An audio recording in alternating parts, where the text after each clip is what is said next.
28 दिसंबर 1885 को Indian national Congress party की नींव रखी गई थी। उस दिन पार्टी को स्थापित किया गया था। क्या यह पार्टी का जो सिंबल है यानी हाथ झारखंड में टूट जाएगा?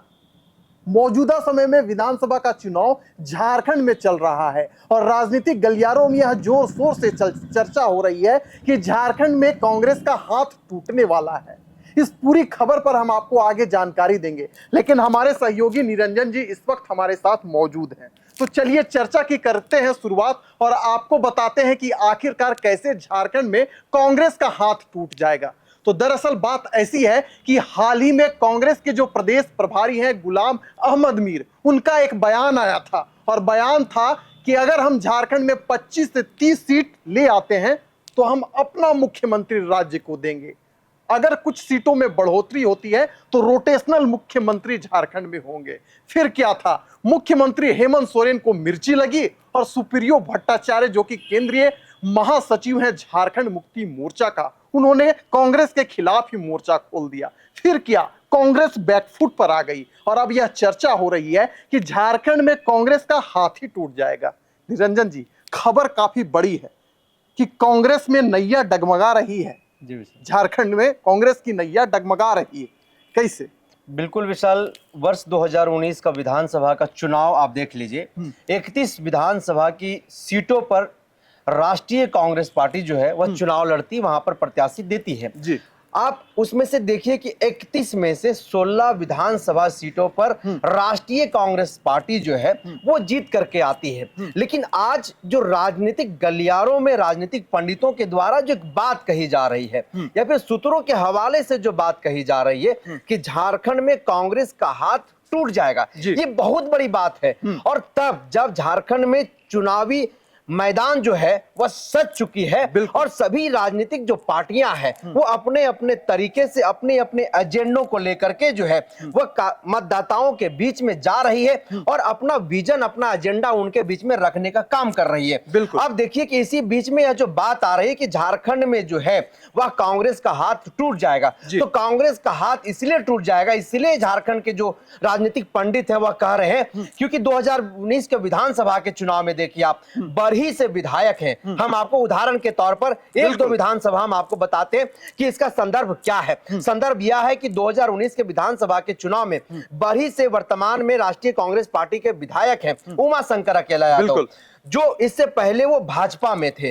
भाजपा से वो उमा शंकर अकेला यादव जो है वो कांग्रेस में आते हैं, उनको टिकट दिया जाता है और वर्तमान में विधायक हैं। तो अब समझिए कि उस विधानसभा के कार्यकर्ता जो पिछले 30-35 वर्षों से कांग्रेस का झंडा ढो रहा है, कांग्रेस की विचारधारा को घर घर पहुंचाने का काम कर रहा है, जिसका सर का बाल पक गया है, आखिर वह नौजवान क्या करेगा? उसी तरीके से आप मनिका विधानसभा देखिए, रामचंद्र सिंह वो भाजपा में थे, भाजपा से जो है वो कांग्रेस का दामन थामते हैं। 2019 में जब भाजपा से उनको दरकिनार कर दिया जाता है, उन्हें टिकट दिया जाता है, तो वहां के जो नौजवान हैं जो कांग्रेस के विचारधारा को, कांग्रेस के योजनाओं को घर घर पहुंचाने का काम करती है, आखिर वह नौजवान कहां जाएंगे? उसी तरीके से देखिए लोकसभा के चुनाव में, वर्तमान लोकसभा के चुनाव में लोहरदगा लोकसभा जो क्षेत्र है वहां से सुखदेव भगत जो भारतीय जनता पार्टी में थे वो कांग्रेस में आते, उन्हें टिकट दे दिया जाता है। तो ऐसे में आज जो राजनीतिक पंडित राजनीतिक गलियारों में जो बात कर रहे हैं, जो स्वर कहीं ना कहीं जिसका तेज हो रहा है वह इसलिए तेज हो रहा है कि जो झारखंड के नौजवान हैं जो कांग्रेस का झंडा ढो रहे हैं, कांग्रेस के विचारधारा को, कांग्रेस के सिद्धांतों को लोगों के बीच लेकर के जाने का काम कर रहे हैं, लोगों के घर घर में ले जाने का काम कर रहे हैं। तो यह सवाल और यह जो बात है वहीं से निकल करके आ रहा है विशाल, और एक बहुत बड़ा बात है झारखंड में राष्ट्रीय कांग्रेस पार्टी को इस पर विचार करना चाहिए और जो युवा, जो नौजवान राजनीति में आने के लिए उतावला है, जिन्हें प्रतिनिधित्व देना चाहिए, वैसे नौजवानों को जो है इस बार राष्ट्रीय कांग्रेस पार्टी जो है उन्हें अवसर देना चाहिए विशाल। झारखंड के कई जिलों में जो कांग्रेस पार्टी है वह एक अभियान चला रही है और उस अभियान का नाम है जन संवाद लक्ष्य 2024। यानी कि कांग्रेस पार्टी का कहना है कि कांग्रेस की नीतियों और सरकार के काम को हम सीधे जनता तक पहुंचाने का काम कर रहे हैं। वहीं दूसरी ओर अगर आप देखें तो बंधु तिर्की जो झारखंड कांग्रेस चुनाव घोषणा पत्र के अध्यक्ष हैं, वह यह कहते हैं कि जो जो हम वादा करेंगे अगर हमारी सरकार बनती है तो 6 महीना में उसका ऑडिट करने का काम करेंगे। लेकिन सोचिए, जो जनसंवाद कार्यक्रम कांग्रेस ने किया, तो जो जनता है वह यह भी पूछ रही है कि आपकी आलमगीर आलम मनी लॉन्ड्रिंग के कारण आज जेल के पीछे हैं, सलाखों के पीछे हैं। बन्ना गुप्ता जी का जिस प्रकार का वीडियो वायरल हुआ या जिस प्रकार का उनका एक्टिविटी रहा, जनता सीधे सवाल आपसे पूछ रही है। जो राज्य के युवा हैं, जो राज्य के बेरोजगार लोग हैं, वो पूछ रहे हैं कि 5 वर्षों में आपने किया क्या। और यह मुद्दा कोई छोटा मोटा मुद्दा नहीं है, यह काफी बड़ा मुद्दा है। और भारतीय जनता पार्टी ने उनके ही एजेंडों को अपना हथियार बनाया और सीधे तौर पर कांग्रेस पार्टी और झारखंड मुक्ति मोर्चा को जिम्मेवार ठहराया। निरंजन जी, कांग्रेस पार्टी अब बैकफुट पर आ गई है। 33 विधानसभा प्रभारियों की नियुक्ति की गई है, यानी कि वो 33 सीट मांग रहे हैं। लेकिन झारखंड मुक्ति मोर्चा है जो एकदम ताव के साथ खड़ी है और कह रही है कि अभी आप बैकफुट में हैं, हम जितना चाहेंगे उतना ही सीट आपको देने का काम करेंगे। बिल्कुल। और इसका जो यथार्थ है, इसका जो संदर्भ है, यह है कि लोकसभा के चुनाव में देखिए 5 लोकसभा के सीटों पर झारखंड मुक्ति मोर्चा को प्रचंड जीत जो है हासिल हुआ है। मात्र 2 सीटें, बिल्कुल, एक जो है वह लोहरदगा का सीट है और दूसरा खूंटी का सीट है। और वहां पर भी आप देखिए कि झारखंड मुक्ति मोर्चा के जो कार्यकर्ता हैं, जिस तरह से दमखम के साथ वहां पर मैदान तैयार किया, पिच तैयार किया, उसी के आधार पर जो है राष्ट्रीय कांग्रेस पार्टी को वहां पर जीत हासिल हुआ है। तो कहीं ना कहीं आज जिस तरह से झामुमो कहीं ना कहीं राष्ट्रीय कांग्रेस पार्टी के ऊपर जो हावी है, तो हावी होने का कारण यही है। और दूसरी तरफ जो युवा है विशाल, युवा जो राष्ट्रीय कांग्रेस पार्टी का झंडा ढो रहे हैं, उनके विचारों को घर घर पहुंचाने का काम कर रहे हैं। तो युवा स्पष्ट सीधे तौर पर दबे जुबा कर रहे हैं, क्योंकि वो बड़े मंच पर या फिर कांग्रेस के मंच पे आके तो नहीं कह सकते हैं। अगर वो कहेंगे तो वो विद्रोही हो जाएंगे, उन्हें पार्टी से बेदखल भी कर दिया जाएगा। लेकिन जब हम लोग आपसी बातचीत करते हैं तो वो कहते हैं कि देखिए, अगर हम लोगों को अगर टिकट नहीं दिया जाता है, अगर हम लोगों को अवसर नहीं दिया जाता है, तो हम लोग चुप नहीं बैठेंगे।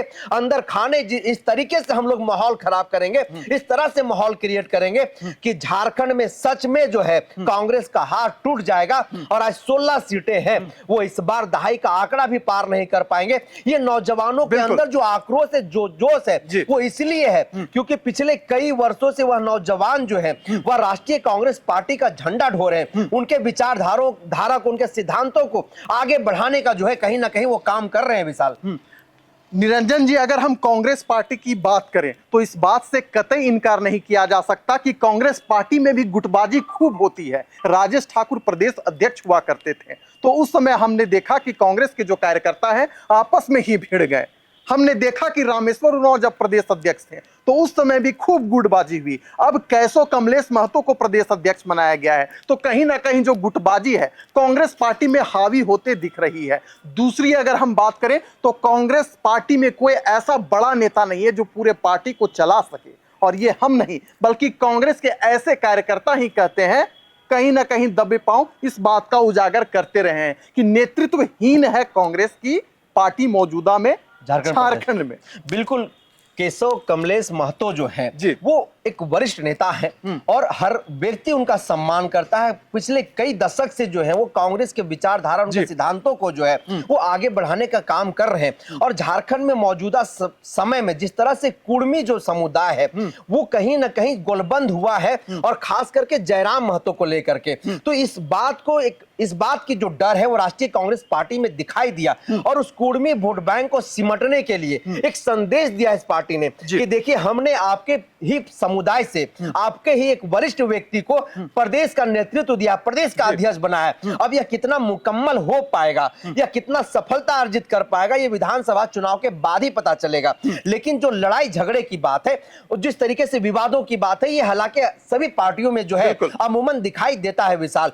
लेकिन इस बार का जो झारखंड का विधानसभा का चुनाव होने वाला है, इस विधानसभा के चुनाव में कांग्रेस को खास करके युवाओं के प्रति जो उनको सोचना पड़ेगा, युवाओं को अवसर देना पड़ेगा। अब वो 33 लड़े, 31 लड़े, 32 लड़े, 81 लड़े, ये मायने नहीं रखता है। लेकिन युवा जिस तरीके से अंदर ही अंदर जो आक्रोश उनके अंदर पल रहा है, जिस तरीके से उनके अंदर एक कह सकते हैं कि पार्टी के खिलाफ उनके जो विचार चल रहे हैं वो काफी दयनीय है। और आने वाले दिनों में इसका काफी बहुत बड़ा खमियाजा जो है वो कांग्रेस को भुगतना पड़ सकता है।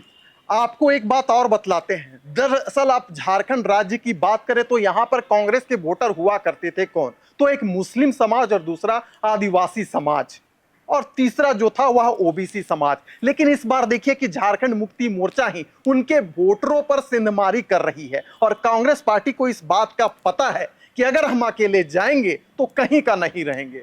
तो चलिए अब आने वाला समय में क्या कुछ होता है या तो झारखंड की राजनीति में दिख जाएगा। लेकिन झारखंड कांग्रेस में जो फिलहाल चल रहा है वो कहीं ना कहीं कांग्रेस के लिए ही घातक साबित होता दिख रहा है। इस चर्चा को यहीं करते हैं समाप्त। दीजिए इजाजत।